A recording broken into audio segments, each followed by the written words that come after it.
Hello everyone, I hope you are doing well. So in this video, we are going to discuss Geeks for Geeks problem of the day, and today's problem is Q reversal, and it is a basic level problem. So the problem is exactly similar to yesterday's problem. By similar I mean the problem statement is different, but what you have to do is exactly the same, and you will discover in a while how. So they say that we have been given a queue containing n elements, and our task is to just reverse the queue, and we have to complete this function that has been given to us.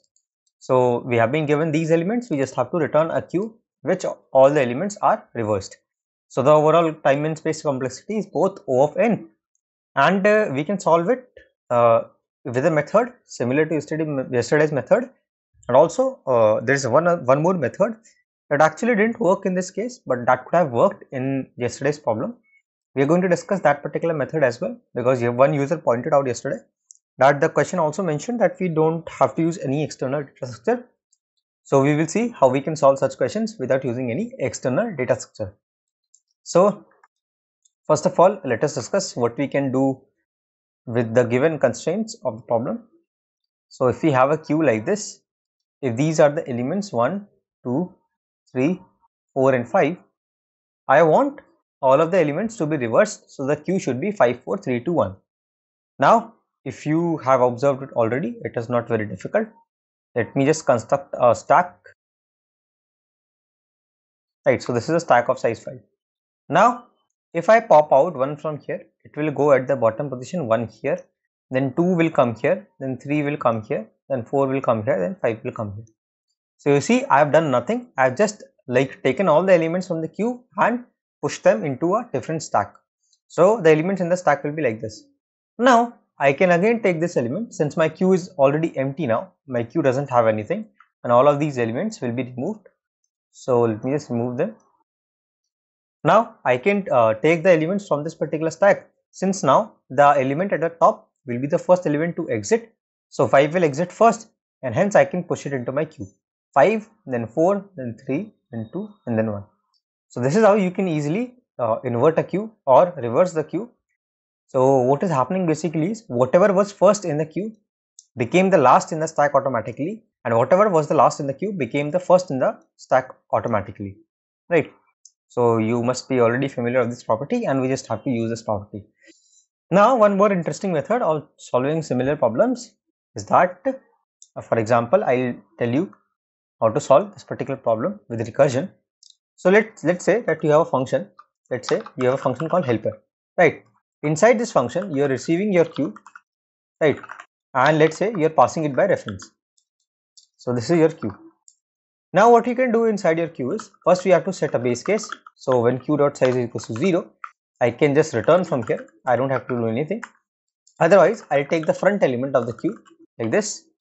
So I have to write equals to here as well, right? Once I take this element, I can just pop it from the queue, and I can call the helper function again, helper passing the same queue, and after coming back from the helper function, I can just push back this element x into the queue, right? So this is how you can write the same thing recursively. Now what will happen is, you will see that the first time this function is called, let's say your queue was initially 1, 2, 3, 4 and 5. So the first time this function is called, this value x stores the value in the front of the queue. So let's say you have x here. So this is your first function call, x is equals to 1 here, right? Now you pop the element from the queue, so your queue becomes 2, 3, 4, 5. So 1 will be removed, right? And you will be passing the same queue to the next helper function into the next recursive call. So your next recursive call will be something like this, and again you check the base condition, it is not satisfied. So you set the x as queue.front, and this x will be now set to 2, right, like this. So what is happening basically is, this is the first recursive call stack and this is the second recursive call stack, right? So similarly, what will happen for all elements is, x will be 3, then x will be 4 and x will be 5. So this memory is actually allocated to the program at runtime, and you don't have to worry about it, and an automatic stack in the form of the recursive stack will be generated for you, right? So we didn't use, or we didn't define a stack explicitly, we just made a recursive call and a stack is being maintained by our program automatically in the form of a recursive stack, right? So this is the stack for the recursive calls. Now after I pop out the fifth element, now when the helper function is called, it will see that the size of the queue is 0, so it will just return from here. Now when it comes back, it will see that the top in the latest call the value of x was 5, so it will push 5 to my queue. Now after I exit from this recursive call, this will be removed from my recursive stack. Now it will see that 4 is the top of the stack, so 4 will get pushed into my queue, right? So similarly, all the elements in the order 5, 4, 3, 2, 1 should be pushed into the queue, right? So this is how you can solve similar questions with stack or by using recursion, right? Both of them are exactly the same thing. Both of them work in exactly the same way. It's just that you are explicitly defining a stack here, and this stack is automatically maintained by the program, right? So this was all about how you can solve this particular problem. Now I wanted to show you one thing. For this particular problem, it will say that it was getting runtime error. So this is the program that I was talking about, and I just showed it to you here. So this is exactly the same, and it works for smaller test cases, but it is giving runtime error for bigger test cases. My understanding to why it was not working is because, like, whenever we create a normal stack, the only space that it is taking is the space of the integers or the data type that it is holding, right? So each integer is 4 bytes. So if the size of the stack is 5, so the total size taken will be 5 into 4. But when we are using recursion, it is not only the variables that are being declared here that are saved, but also the other things, and that is why it might be giving some memory limit error, and that is why an overall runtime error, right? So it might be exceeding the memory limit or something like that. That is why I cannot make too much recursive calls. But it worked in yesterday's question, since the question explicitly mentioned that we didn't have to use any external data structure. It worked in yesterday's question, and I applied the same technique to yesterday's question, and it worked without any errors. So I leave it as a task for you to use the same technique in yesterday's problem of the day and try it using recursion.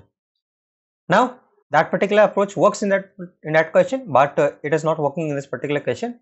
So anyways, we will have a look at the final submission. So it's just the same implementation. It's a stack. Now without using recursion, I'm just explicitly defining a stack. So what I'm doing is I'm creating a stack of size s. Now while q.size is greater than 1, so I've taken it to be 1, but you can also take it to be 0 while q.size is greater than 0, because if there is only one element, its reverse will be itself. So it doesn't matter whether you take out that element or not. So what you do, you just push the front of the queue into my stack and pop the element from the queue. So while the size of the stack is something, that means the stack has some elements, you need to push that particular element into your queue, and you just have to pop that element from the stack. At the end, you can just return your queue. So this should be the solution, and let me just submit this and show you that this works. So you see, it passes all the test cases and the solution is absolutely correct. I hope that you guys were able to understand the solution.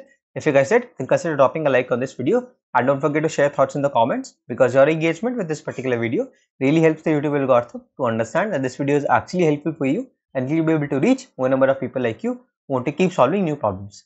So I see a lot of people who watch these videos have not subscribed yet. In case you're one of them, then definitely consider subscribing. It's always free of cost, and you can always unsubscribe if you don't find the videos interesting later. So share the channel with your friends. Until the next video drops, keep coding, stay safe, bye bye.